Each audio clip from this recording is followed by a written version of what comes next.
시청자 여러분 안녕하십니까. 예민수의 시시각각 오늘도 수도권 인사이트로 시작합니다. 지난 수요일 이른바 김영란법이 드디어 시행이 됐습니다. 우리 사회 여러 곳에서 변화의 움직임들이 감지되고 있는데요. 이른바 김영란법 시행 이후에 우리 사회에 달라진 점들 신풍속도를 살펴보겠습니다. 최요한 시사평론가 함께하겠습니다. 어서 오십시오. 예, 안녕하십니까. 예. 참 큰 변화입니다. 예. 아직은 이제 실감하지 못하는 초기인데 여러 변화들과 또 우려들이 사실 많은데 가장 걱정이 많았던 것이 음식점들이에요. 며칠 예. 시행됐는데 분위기가 어떨까요? 양극화죠. 예. 딱 갈라졌습니다. 그러니까 지난달 30일 정오께 시청, 법원, 검찰청, 경찰청 등이 밀집한 공무원들이 있는 것. 여긴 서울이나 뭐 지방이 마찬가지입니다.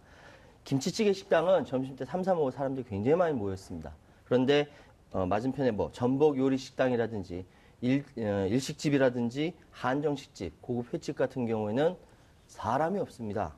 예, 일단 조심하자라는 분위기에 맞춰서 시청 등 공무원들이 이제 구내 식당을 이용하고 부득이한 경우 외부에서 식사를 하게 될 경우에도 굉장히 저렴한 그 식당을 주로 이용하는 것을 볼 수 있습니다. 고급 식당으로 앞으로 가던 예약까지 이런 부담 없는 식당에서 또 음식점이 모두 흡수할 수 있을 것이다. 이렇게 이야기들을 많이 하고 있습니다. 예. 화면에 보니까 식권 이름이 청렴식권이네. 청렴식권. 청렴식권이요. 예. 그러게요. 이 김영란법이 시행되고 첫 주말을 이제 맞지 않았습니까? 그렇습니다. 주말 사이에는 기본적인 회사에서의 음식 먹는 거 말고도 여러 날이나 골프 회동이나 이런 게 많잖아요. 그렇죠. 주말 사이에 있었던 변화들도 궁금합니다. 주말 사이에 이제 네. 그 부정 청탁에 관한 금지를 골자로 한 이 김영란법이 시행된 이 가운데 첫 번째 주말을 맞이했죠. 예. 그러니까 골프 예약이 줄고 등산과 축제를 즐기는 사람들이 늘어나는 등 변화의 조짐이 아주 뚜렷합니다. 그러니까 첫 주말 경기 남부의 주요 골프장 예약률이 100%에 못 미쳤습니다. 요즘처럼 이렇게 골프 치기 좋은 시기에 네. 100%에 못 미친다는 건 앞으로 떨어진다는 것이거든요. 그러니까 설악산에는 46년간 통행이 금지됐던 만경대 둘레길이 이날 처음 개방돼서 오후 2시 기준으로 6,500명이 방문했습니다. 일요일까지 포함하면 15,000명이 넘었다고 해요. 부산 자갈치 축제라든지 기장군의 불고기 축제라든지 관광객들이 굉장히 몰렸는데 이런 축제의 특징은 뭐냐면 굉장히 저렴하다는 것이죠. 저렴한 곳에는 사람들이 많이 몰리는 반면 골프장이라든지 호텔이라든지 여기는 소위 파리만 날린다 이렇게 말씀드릴 수 있습니다. 이제 겪어보지 않은 김영란법이 시행되면서 다들 저도 주변에서 듣는 얘기들이 일단 엎드리자, 납작 엎드리다 보면 뭔가 방법이 생길 거다 이런 얘기들 하고 있잖아요. 예. 그런 점에서 이제 꼼수들이 어쨌든 조금씩 슬슬 등장을 하고 있죠. 시도들이 있을 거예요. 그렇습니다. 사실 김영란법이 시행되기 전부터 꼼수들에 대한 이야기들은 굉장히 많았습니다. 근데 실제로 김영란법이 시행되고 나서 그런 것들이 실제로 드러나고 있습니다. 예를 들어서 점심 식사를 마치고 나서 계산을 하는 손님들 대부분 요즘 다 지갑을 자기 개인이 돈 내는 더치페이를 하고 있는데 어떤 사람은 지갑을 2번 꺼냅니다. 왜냐하면은 1인당 김영란법 허용 한도인 3만 원 넘는 식사를 한 뒤 3만 원까지는 법인카드로 내고 나머지 금액은 개인카드나 현금으로 결제한다라는 것이죠. 또 몇 명이 먹었는지 흔적으로 남지 않기 위해서 영수증에 총액만 이게 나오게 해달라 이런 요구들도 있고요. 또 소위 김영란 파파라치, 람파라치 등의 눈에 띄지 않기 위해서 가명으로 예약을 하거나 그 식사 후에 먼저 나가십시오 하고 따로따로 나가는 이런 기현상도 보이고 있습니다. 또 이렇게 하는 이유는 뭐냐면 바로 김영란법이 한국 사회에 어마어마하게 영향을 미치고 있다 이렇게 말씀드릴 수 있습니다. 사실은 뭐 최요한 평론가님이나 저나 우리 밥 한 끼 뭐 3만 원 이상 먹는 경우가 없죠. 이상 먹는 경우가 드물잖아요. 그렇죠? 예, 드물죠. 식사 3만 원 이하 이런 걸 참을 수 있는데 문제는 사실 자영업 하시는 분들이 예. 생계 직격탄을 받는다는 거죠. 그렇습니다. 그 가운데 이제 이 화해업자들이 타격이 커요. 실제로 뭐 시행되고 나서 보면 이 매출에 영향이 상당히 있는 것 같습니다. 지금 굉장히 네. 큽니다. 사실 화해업계에 대해서는 정부나 국회 차원에서 따로 이렇게 좀 특별히 좀 보살펴야 될 부분이다라고 생각이 되거든요. 서초구 반포동에서 30년째 꽃집을 운영하고 있는 분께서 말씀하시기를 하루 매출이 반의 반으로 줄었다. 화훼 소상공인들은 모두 죽으라고 만든 법이냐라고 불만의 목소리를 높이고 있습니다. 이게 꽃이란 게 하루만 지나면 다 못 쓰기 때문에 다 폐기 처분을 한다고 합니다. 근데 이제 화환 가격이 되게 10만 원 이상 넘어가거든요. 또 난을 선물한다 5만 원 이상 넘어갑니다. 그렇기 때문에 화훼업계에서 굉장히 힘들어하고 있는데 그 사람들이 경조사에 축의금이나 부의금만 주고받을 뿐 화환에는 눈길도 주지 않는다라는 것입니다.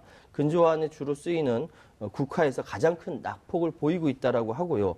추석정 평균 경매가가 7,000원에서 8,000원을 기록하던 이 국화가 김영란법 시행 첫날인 28일에는 3,800원으로 떨어졌다라는 것이죠. 화훼 업계에 계신 분들은 굉장히 힘들어하고 있다는 사실을 말씀드리겠습니다. 네, 그 밖에 뭐 농민들이 여러 가지 관련 업계에 계신 분들은 힘겨워하실 겁니다. 올해는 이제 추석이 지나고 김영란법이 시행됐지만 예. 설이 돌아오거나 이러면 또 힘드실 거는 사실일 겁니다. 그래서 이제 우리의 목소리가 컸던 게 가뜩이나 경기가 안 좋은데 내수 소비 침체를 불러오지 않겠냐는 우려를 가지고 시행을 한 거예요. 예. 근데 이제 조금 봐야 되겠죠, 상태를. 예. 사실 이게 김영란법이 시행된 지 얼마 되지 않았기 때문에 이것이 전체적으로 어느 정도 영향이 있는지에 대해서는 아직 누구도 단언할 수는 없는 예. 겁니다. 그래서 단속을 피하려는 현금 결제의 급증, 자칫 김영란법에 그늘이 될 수 있다. 그러니까 지하 경제가 오히려 더 양성화되는 거 아니냐 이런 이야기도 분명히 우리의 목소리가 있습니다.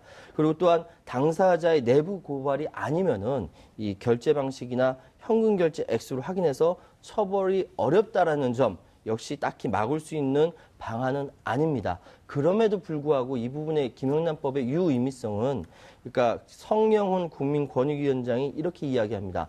그러니까 젊은이들에게 부패 DNA를 물려줄 수는 없다. 청탁, 연줄, 백 이런 거 없이 누구나 공정하게 실력과 기술로 경쟁하고 예. 같은 출발선상에서 같이 출발하는 것. 이것이 김영란법의 정말 정신이 아니냐. 그 외에 다른 우회로를 찾는 것은 예. 너무 자존심 상하는 거 아니냐. 이렇게 이야기를 하고 있습니다. 100% 동감할 만한 이야기죠. 법 시행 이후에 여러 그 신고가 지금 잇따르고 있는데요. 뭐 소소한 것들 뭐 경찰은 웬만한 건 출동을 이제 안 한다고 하죠. 그리고 그렇습니다.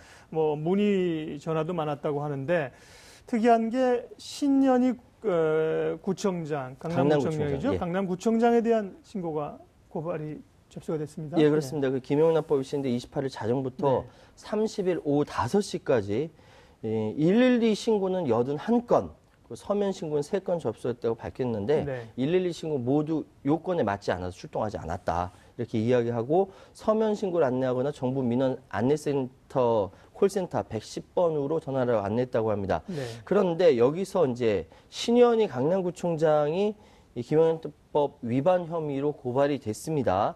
이건 대한노인의 강남지구회에서 지난달 30일 신구청장을 부정청탁 및 금품 수수 금지에 관한 법률 위반 그리고 직권남용 사전선거운동 혐의로 중앙지검에 고발을 했습니다. 고발장에서는 지난 28일 딱 김영란법 시행된 날이죠.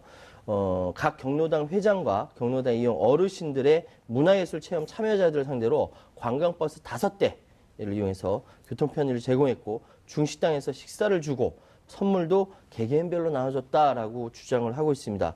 그래서 이 부분에 대해서 이제 중앙지검에 고발한 이유는 강남경찰서와 강남구청장의 관계로 인해서 공정하게 수사를 하지 못할 것 같아서 중앙지검에 고발을 한 것이다라고 대한노인의 강남지구에선 밝히고 있습니다. 네. 고발이 됐는데 이게 또 뭐 내막을 알아보면 뭐가 좀 얽혀 있는 그런 얘기들이 좀 있네요. 그렇습니다. 사실은 그 신현희 강남구청장이 이 문제의 행사가 합법적이었다. 네. 만약에 이번에 우리 그 강남구청에서 했던 행사가 불법이 된다면 예. 전국의 모든 구청에서 하는 그 어르신들에 대한 행사 모두 다 불법이 된다라고 이야기를 하고 있습니다. 특히 신고자인 대한노인의 강남지구회에서는 2014년과 지난해 구의 보조금 집행 회계 검사를 거부하고 보조금 집행 잔액을 반납하지 않는 이유로 강남구청 입장이죠. 강남구청과 대한노인 강남지구회에서 갈등이 있었습니다. 이런 부분들이 크기 때문에 신고한 것 같다. 만약 무고자는 엄벌해야 한다라는 것이 강남구청 신현희 구청장의 입장입니다. 네. 여러 그 잡음들이 생겨나고 있는데요. 그 학교 같은 경우도 사실은 범위에 들어있는데 예. 뭐 신고 건수 가운데 보니까 좀 어이없는 경우 뭐 학생이 교수님한테 캔커피를 갖다 드렸다고 뭐 신고를 했다는 경우도 예, 이렇게 그렇습니다. 들었는데 예. 대학들도 굉장히 김영란법 시행 이후에 여러모로 고민이 좀 많다고 들었습니다. 지금까지 예. 관행적으로 되어왔던 여러 가지 문제들이 좀 있는 거예요. 예. 예를 들어서 대학원에서 그 논문 관련돼서 네. 교수님께 거마비를 드리는데 그게 제도화된 것이 아니었죠. 그것이 그러니까 일종의 김영란법에 위반이 된다라는 얘기에 지금 거마비를 제도화시켜야 된다라는 이야기가 있고요. 두 번째 뭐냐면 졸업 전 취업이 확정된 대학생이 수업을 듣지 못할 경우에 학점을 주었습니다. 관행적으로 주었죠. 근데 지금 이거는 김영란법 위반이라는 논란이 있자 교육부가 국민권익위와 논의를 해서 학칙을 개정해서 특례 규정을 마련하면 취업자에게 학점을 줄 수 있다라는 것으로 바뀌게 되었습니다. 그러니까 굉장히 그 변화가 큰 것이죠. 그 외에도 일부 대학에서 이 고등학생, 그러니까 자기 학교를 더 많이 유치하기 위해서 선생님들 찾아다니면서 식사도 제공하고 선물도 주고요. 또 학생들 입학 설명회나 온 이제 학생들의 선물도 주는데 이거 다 일제 금지돼서 대학교에서 어떻게 홍보할 것인지 굉장히 고민하고 있다. 이런 목소리가 네. 큽니다. 김영란법 시행 초기에 여러 혼란이 뭐 예측이 되는 바들이 지금 나타나고 있는데요. 결국 사실 정상으로 회귀 아닙니까? 그런데 이제 그게 돌아가기가 참 예. 어려운 건데 연착륙을 좀 해야 될 거예요. 초기에 이런 갈등들을 어떻게 좀 지혜롭게 극복할 수 있을까요? 그 사실 김영란법이 이렇게 그 시행하게 된 거는요. 예. 2010년에 그랜저 검사, 2011년에 벤치 여검사, 네. 뭐 김강준 부장검사 뇌물수수 2012년에 있었습니다. 이런 비리 사건이 불거지면서 싹트게 예. 된 것입니다. 직무와 관련 없다고 그러죠. 그렇죠. 예, 벤치 받아도 괜찮고, 예, 그랜저 직무와 받아도 관계 괜찮고. 없다고 해서 예. 이렇게 받았는데 처벌이 되지 않는 부분에 그러게요. 대해서 우리 사회가 얼마나 썩었는지, 특히 법조계가 얼마나 문제인지에 대해서 문제의식을 갖고 있었던 김영란 당시 국민권익위원장에 의해서 네. 발의가 된 것이고, 이 부분에 대해 놀라운 거는 이것이 사립학교라든지 언론인까지 포함된 것이다. 여기에 찬반의 논란이 있고요. 하지만 공공성을 띈 교원과 언론이 법 대상이 되는 건 이해할 수 있지만, 근데 이외에 전관 변호사가 포함되지 않습니다. 이건 형평성에 문제가 되지요. 또 내수 경제에 미친 부작용 한 번쯤은 생각해 볼 문제이긴 하지만, 그럼에도 불구하고 부정한 금품 수수를 조장해서라도 경제를 살려야 하냐, 이건 말이 되지 않지 않습니까? 예. 그런 차원에서 지금 진행되고 있는 김영란법 김영란법대로 진행되면서 빠졌던 이해 충돌 관한 법 조항 있죠. 이 부분은 다시 한 번 더 생각해 봐야 되지 않나라고 말씀드리겠습니다.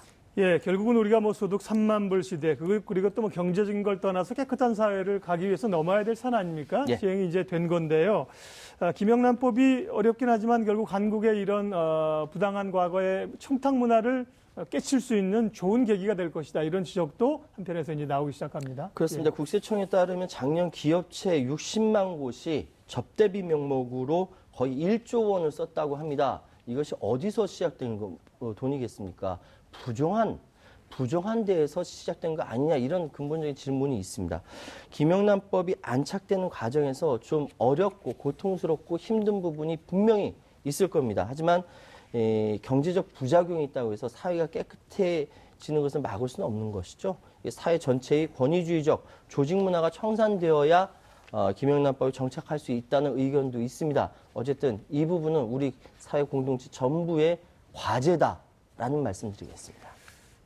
네, 지난 수요일 시행된 이른바 김영란법 시행 이후 우리 사회에 달라지고 있는 모습들을 점검했습니다. 최요한 시사평론가와 함께했습니다. 고맙습니다. 네, 감사합니다.